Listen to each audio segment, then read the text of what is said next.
How do I gain more confidence? It starts with yourself, man. You got to start diving into those things that you are afraid of. You don't gain confidence by going to the spot that makes you feel good. It's going to be a false reality.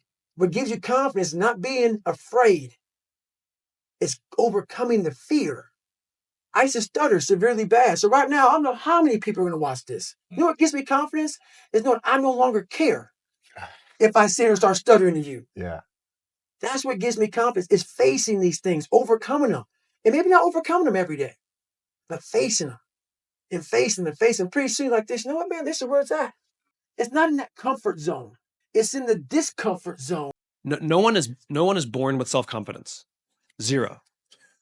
Right? Every single one of us, our self-confidence was determined by how we were raised, the parents we had, the teachers we had, the bosses we've had, the jobs we've had.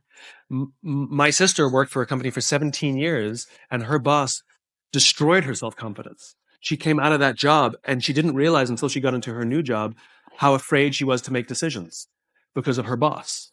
And it took a while for her to get her confidence back. And so if somebody's insecure, we have to over and over and over again prove to them, because we don't know where they came from. We don't know what kind of trouble they got in before for being honest, right? Or how they were raised. We don't know. And so we have to have total empathy and just prove to them that if they make a mistake, they're going to get helped, not hurt. If you don't develop simply the ability to get up when you said you would, to eat what you said you would, exercise because you said you would, to talk in a way to your kids that's patient because you said you would, you will never have the self-confidence to succeed in any environment. You won't. So if you have a child who's very popular, surrounded by friends, who's got a couple of best friends, whose teachers respond positively to them, who other parents respond to well, who can regulate their behavior when they're out in public in a grocery store or a restaurant so that adults are kind and smile to them, the probability that they're going to experience excess negative emotion is tremendously ameliorated. And so help make your children socially acceptable, and you will increase their self-esteem. You don't do that by giving them participation awards at school and falsely inflating their ego. Someone can tell your whole life you're a piece of crap, but you can say, screw you, read between the lines and make your life work. Someone tell your whole life you're beautiful, you're intelligent, you're the smartest person in the world, and you don't believe it.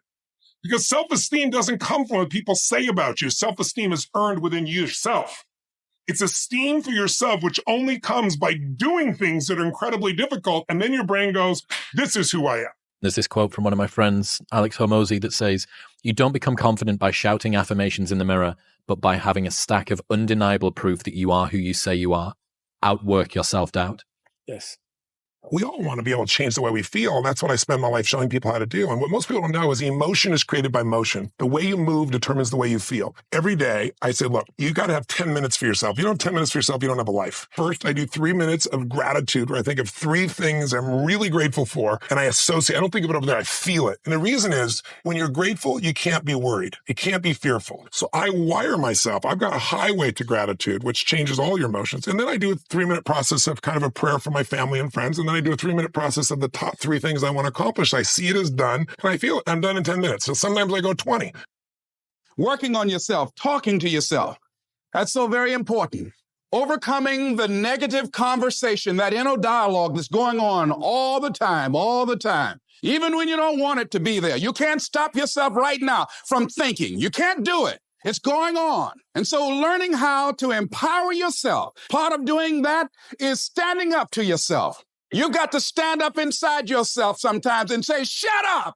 I was going to give a presentation, and this voice inside of me saying, you can't do this. You don't have everything it takes. Shut up. I'm behind on my bills, and you're telling me what I can't do. I have got to do it. You'll get scared sometimes. Your mind will go blank on you. Some people you will allow to unnerve you, and you wonder, what's wrong with me? I'm not crazy. That's why you've got to learn to make a conscious, deliberate, determined effort to stand up inside yourself. Working on yourself, watching that inner dialogue, it will determine the quality of your life. You have the power to do more than you can ever begin to imagine. Don't underestimate yourself. You don't know enough about yourself to become a cynic. And so you've got to challenge yourself to access that power that you have within you. You're more than a conqueror.